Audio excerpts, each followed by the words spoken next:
My husband's family changed the locks on my father's house during his funeral, and they had no idea the deed had already been in my name for 6 years. My dad, Walter, was 74 when he died.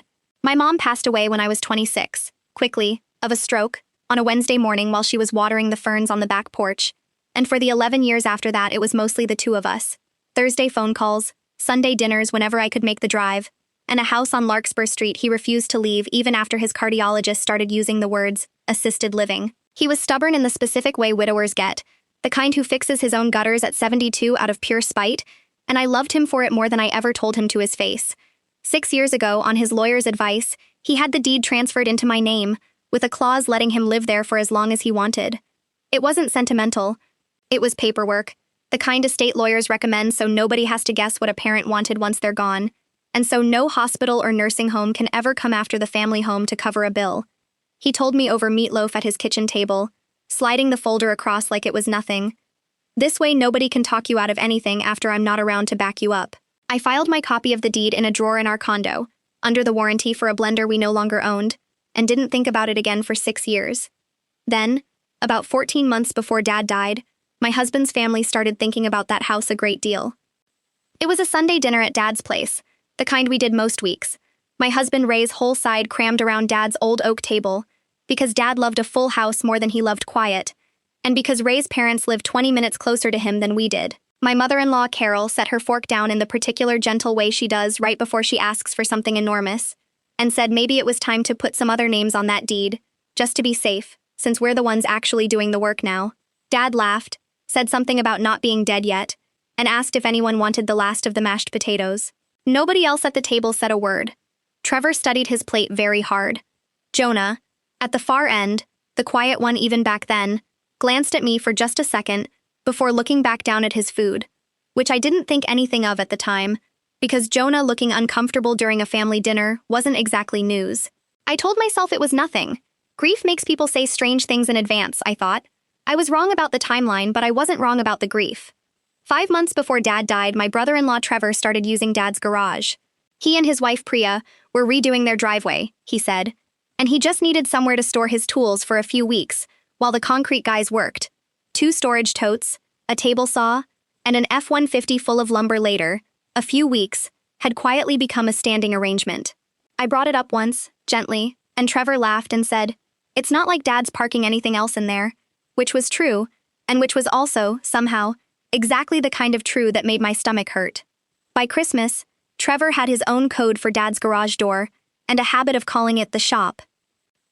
Around that same time, Carol started mentioning, every few weeks, how much she and Trevor had put into keeping Dad comfortable.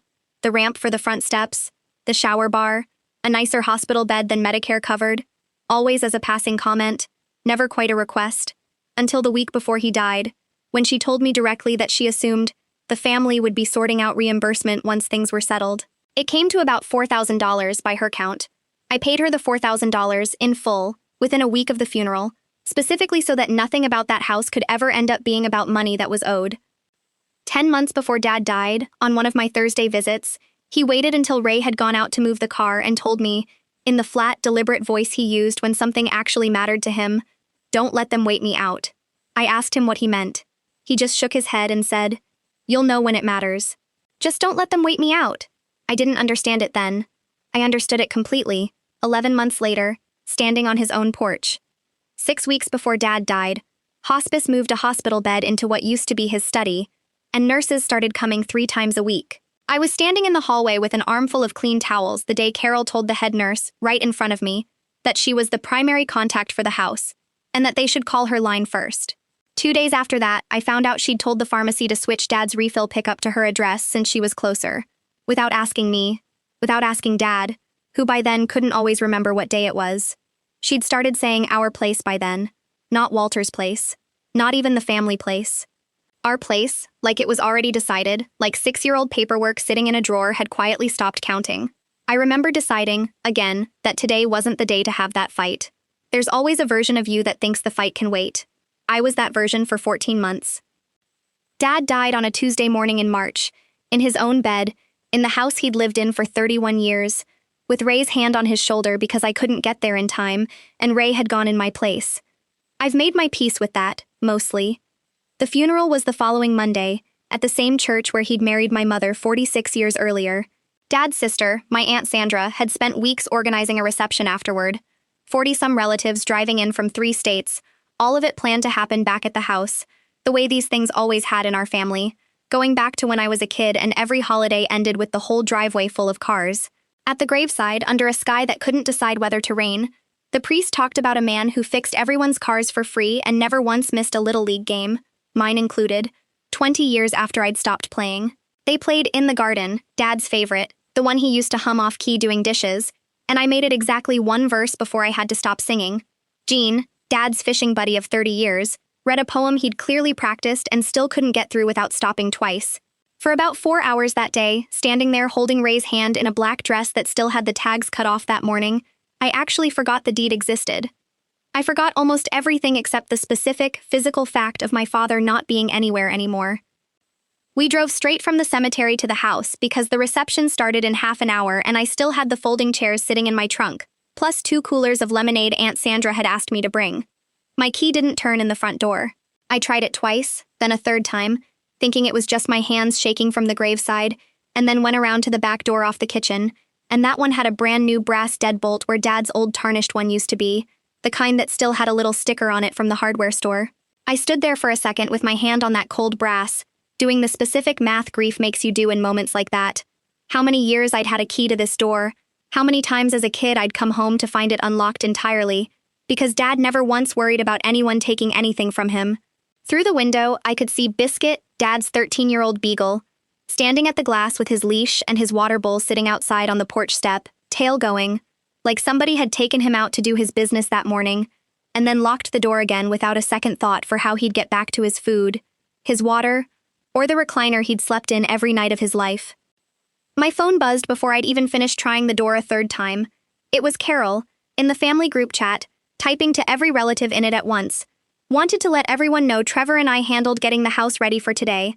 Updated the locks last week for security, since it'll be sitting empty more now. New code coming to close family soon. 3 exclamation points, somehow, on the day of my father's funeral. That's when the cars started pulling up behind us. Aunt Sandra's minivan, still with the funeral home magnet on the door. My cousin Marisol's SUV, 3 kids in the back already asking about the bathroom. Dad's oldest fishing buddy, Gene, 79 years old, carrying a green bean casserole dish with both hands up the front, walked toward a door none of us could open. 40 people, arriving for my father's reception, at a house his own daughter was standing outside of, holding 2 coolers of lemonade nobody could put in a refrigerator. Marisol's youngest, maybe 6, tugged her mother's sleeve and asked, loud enough for the whole driveway to hear, why we weren't going in for the party.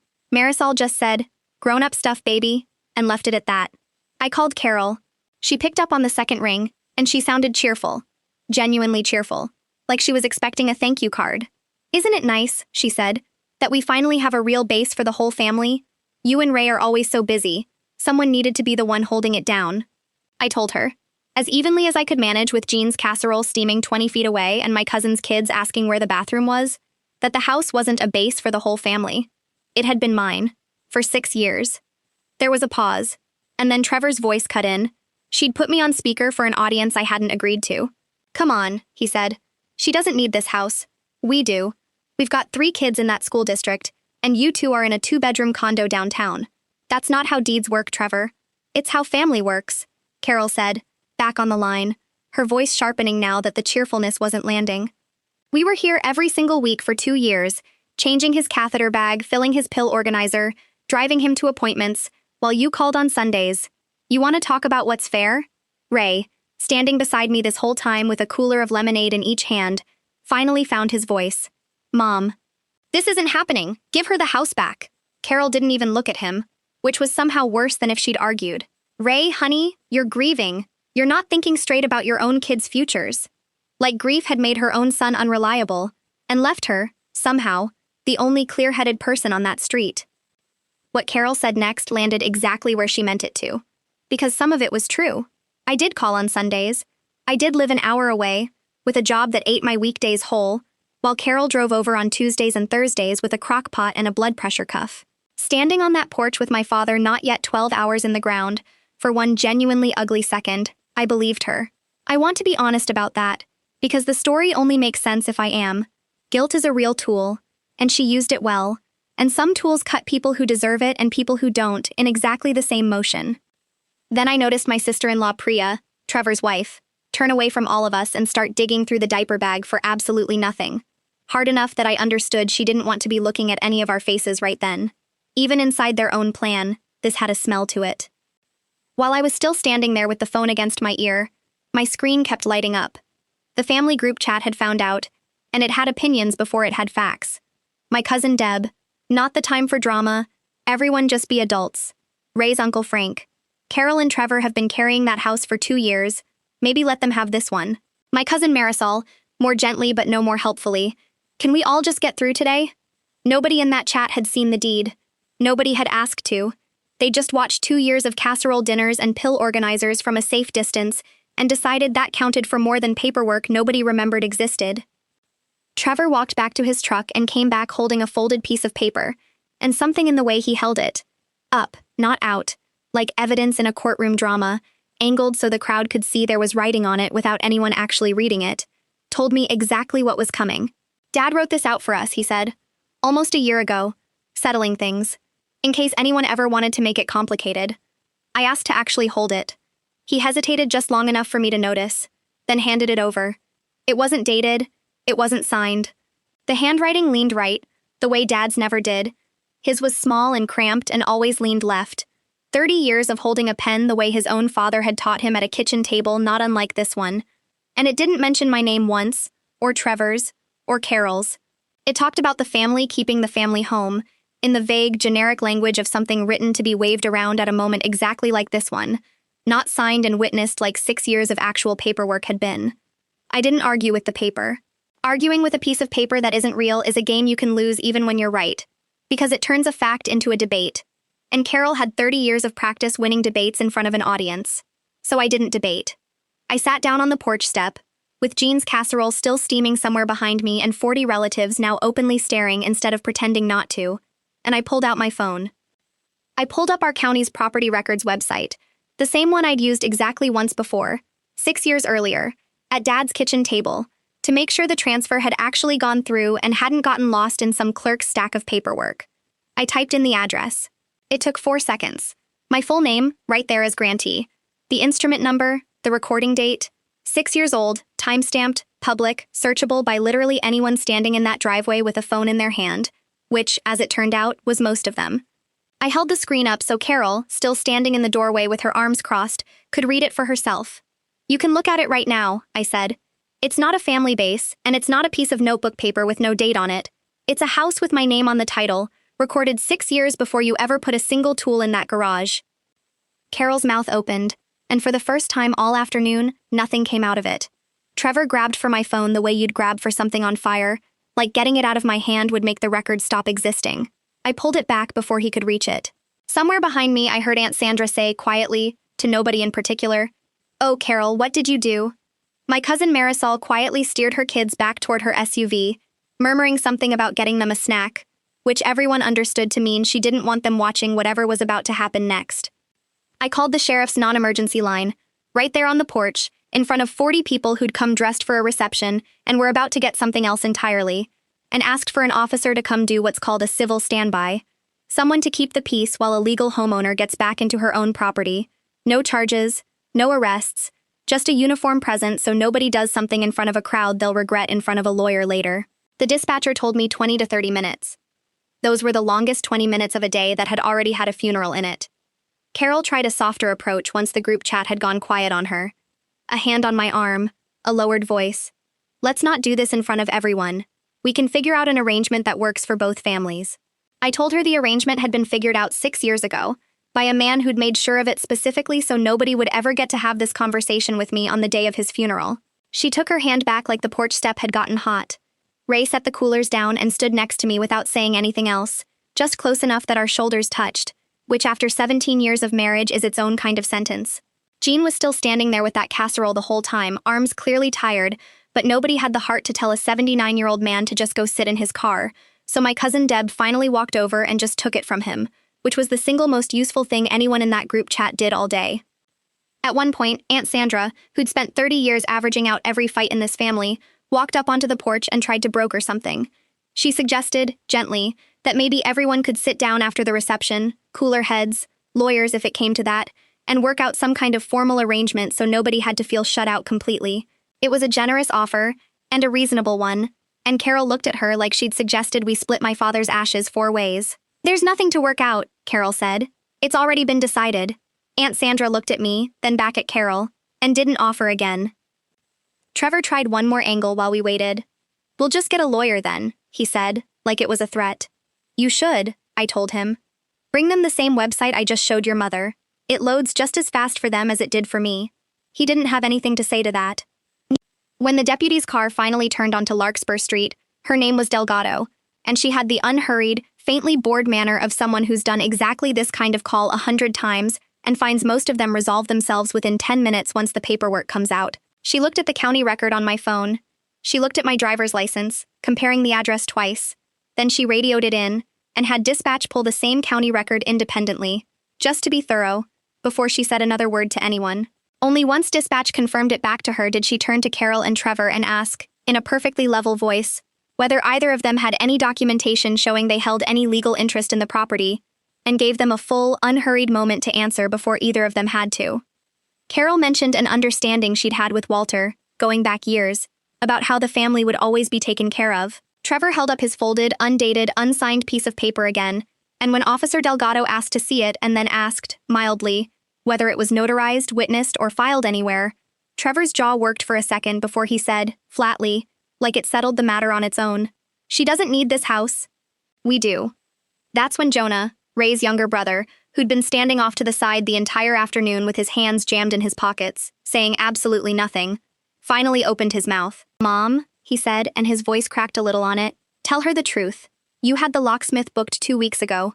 You told me not to say anything until after the funeral so it wouldn't look bad."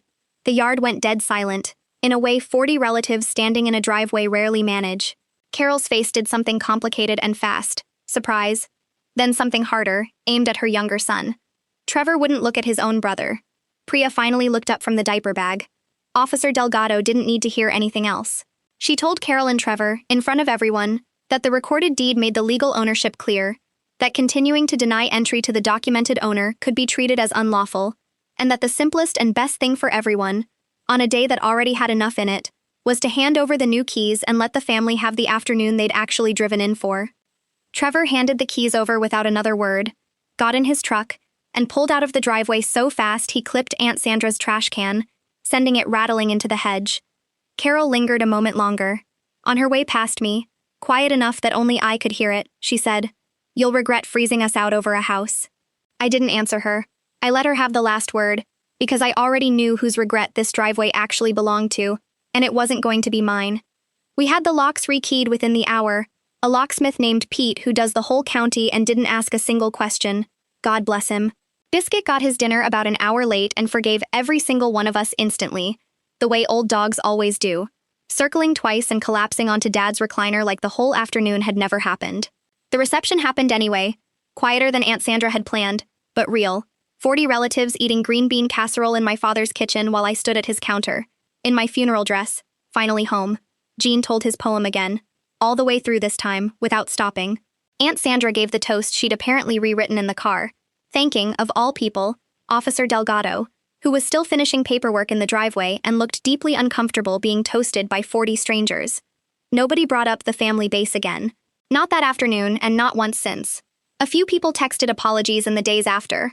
My cousin Deb, mostly, who I think felt genuinely sick about her comment in the group chat, and who still checks in most Sundays now, actually. Uncle Frank never did apologize, and honestly, at this point I've stopped waiting for it. Jonah came by 2 weeks later, alone, and sat in Dad's kitchen for an hour without saying much of anything. And I understood that as an apology too, the kind that doesn't need words. 3 months later, at what would have been Dad's 75th birthday, Aunt Sandra hosted a small dinner at the house. My house. We all just call it that now, plainly. The way you'd say any true thing. Carol and Trevor weren't invited, and nobody at that dinner had a single argument about whether they should have been. Jonah came, and brought his own dish for the first time in his life. A lopsided lemon cake that nobody had the heart to tell him was slightly burnt on one side. Some families take an earthquake to rearrange. Ours took one afternoon on a porch, and I think, in the end, It rearranged into something more honest than what we had before. That night, after the last car pulled out of the driveway, I stood at the kitchen door and put Dad's old key back on the hook where it always hung. The one with the little wooden acorn fob he'd carved himself the winter I turned 10, whittled down at his workbench while I did my homework at his kitchen table 3 feet away. I hung it right next to the brand new key the locksmith had cut that afternoon. Biscuit was already asleep in Dad's recliner, chin hooked over the armrest exactly the way he used to sleep when Dad was still in it. I didn't feel like I'd won anything standing there. I felt like the house was finally as quiet as Dad always kept it. I thought about what he'd told me 10 months earlier, the only real warning he ever gave me: don't let them wait me out. I hadn't understood it then. Standing in his kitchen that night, key in hand, I finally did. That was enough.